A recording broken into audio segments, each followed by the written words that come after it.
Hello, today we shall be talking about / reviewing, whatever you would like to call it, The Flash Season 9, Episode 7, titled Wildest Dreams. This sees the return of Nia Null from Supergirl, so it is very cool to see other characters coming back from other shows in the final season of Flash. This will be a spoiler-filled review, but I will give you my spoiler-free thoughts first before we actually get into everything spoiler-filled. So anyway, without further ado, shall we begin? So this is the final season of The Flash, if you don't know it, and this is episode 7 already, so we are already more than halfway through this final season, and I gotta say, like, some of the episodes I thought were great, and other ones were just kind of, like, meh. I'm not really sure what they're doing with some of them, especially the last one. This one I kind of liked a bit more, but the last episode I was just like, why are we having a filler episode right now in a final season? But we're gonna go over everything I did enjoy about this episode and a few things I thought were just okay, and my overall just thoughts on the episode and this final season as a whole. But before we really get into spoilers, I will say I thought this episode was decent. I didn't think it was amazing by any means, but I was a fan of the character Nia Null before her coming into this, because I watched all of Supergirl, so it was cool to see her come back. But one of the biggest gripes with spoiler for the series finale of Supergirl, if you haven't watched it yet, she comes out as Supergirl for the whole world to know, and they did not even acknowledge that in The Flash, and they still haven't, so I really don't know what they're doing with that. But I like the dream sequences. The action scenes were actually pretty cool.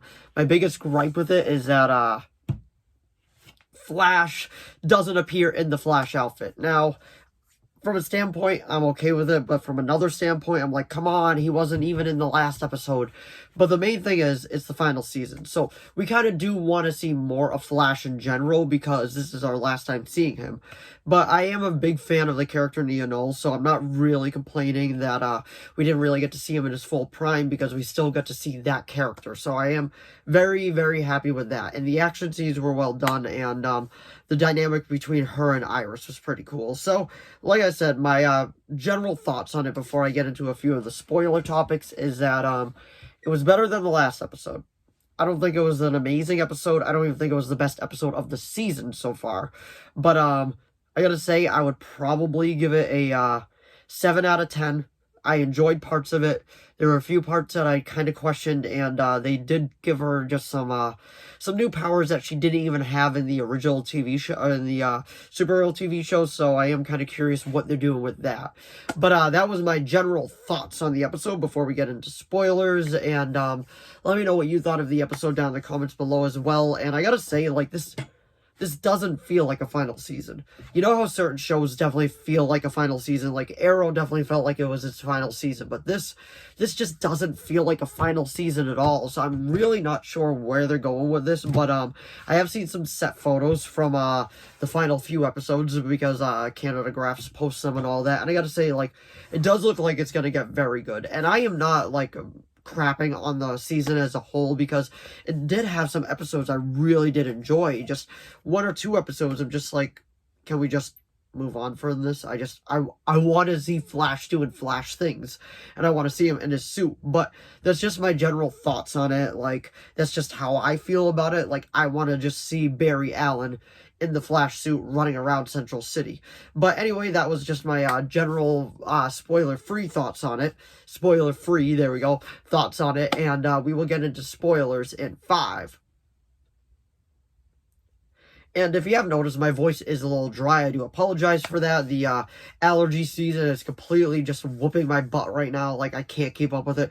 One day it's 60, the next day it's like 35. Like, it is really taking a toll on my voice and all that. So I do apologize, but I still want to make videos and all that. That's why there's kind of a quick little hiatus between the last video, which was my complete DC collection video, and this one, because mainly I just been trying to get my voice. It does sound better than what it was. It was completely just shot. But the main thing I want to talk about is the villain that turned out not to be a villain, and this is a big Flash thing that they do. Like, it always, like, they end up redeeming the villain, or the actual villain was surprise, wasn't the villain. But I gotta say, the suit for the villain and the cloak, it gave me like very much like Ghost of Christmas, like future kind of vibes, and I thought it was really cool. I kind of wish they kept her as the villain, but it is what it is. Nia Knoll is an awesome character. I was happy to see her in it, and you know what? At the end of the day, this is still an Arrowverse show, and I'm still gonna follow it till it ends because I've dedicated all this time to the Arrowverse, and if they had a few episodes here and there that are just like, you know what, fine, I will deal with that because I really want to see where other parts of this goes. And I am kind of curious where they end up bringing Chillblaine and Keone's character, because I really don't know what they're going to be doing with those two. So I am going to find that very interesting to see where they lead with that. And let me know where you think they're going to lead with that, because I don't know how I feel with them just flat out being like, yeah, Caitlin is dead. Well, Caitlin is dead. Killer Frost is dead, and we're never seeing those two characters again, and it's just Keone. So I really, really don't know how I feel about that. Obviously, it's still the same actress. I just personally don't know how I feel about it. But anyway, that was my review of The Flash Season 9, Episode 7, called Wildest Dreams. So if you enjoyed this video, please give it a like and a subscribe so I know to keep making more of these. If you have any video requests, please leave them down in the comments below. I'll do my best to reply. As of now, I have a few video requests and those are being made, but if you do have any more, just let me know. As long as it's within my capability of making it, I will be making it. And I do have a few more other videos lined up. I will be doing episode reviews for Superman and Lois and Gotham Knights as well. And I have been watching Mando. I just haven't gotten around to making videos for it. So we'll see what ends up becoming of that. And WrestleMania Night 1 just happened, so I might be putting my general thoughts out there for that as well. But anyway, thanks for watching as always, and I'll see all of you in the next video. Bye!